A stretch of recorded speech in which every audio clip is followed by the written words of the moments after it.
Low sperm count ni changamoto ambayo imekuwa ni kilio kikubwa kwa wanaume wengi na kukwamisha ndoto yao ya kuweza kufanikisha kuitwa baba.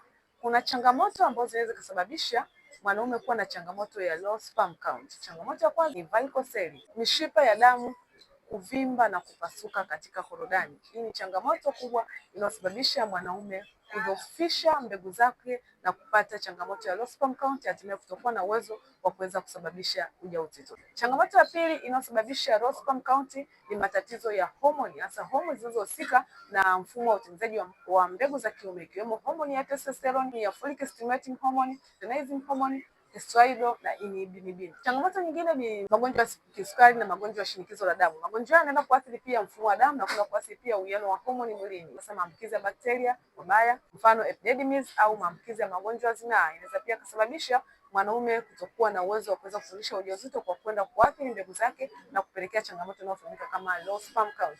Kwa mwanaume ambaye umefanya vipimo ukabainika kuwa na changamoto ya kutokuwa na uwezo wa kufundisha ujauzito, aidha mbegu zako ni chache, mbegu zako hazina spidi, mbegu zako hazina afya, mbegu zako hazina umbo sahihi, au wewe ambaye umekaa kwa muda mrefu pasipo kupata mtoto, umekuwa ukitamani sana kuweza kuitwa baba, wasiana na na afya uweze kupata matibabu maalum ya kwenda kurejesha afya yako ya tendo la ndoa, afya yako ya uzazi na kufanikisha ndoto yako ya kuweza kuitwa baba.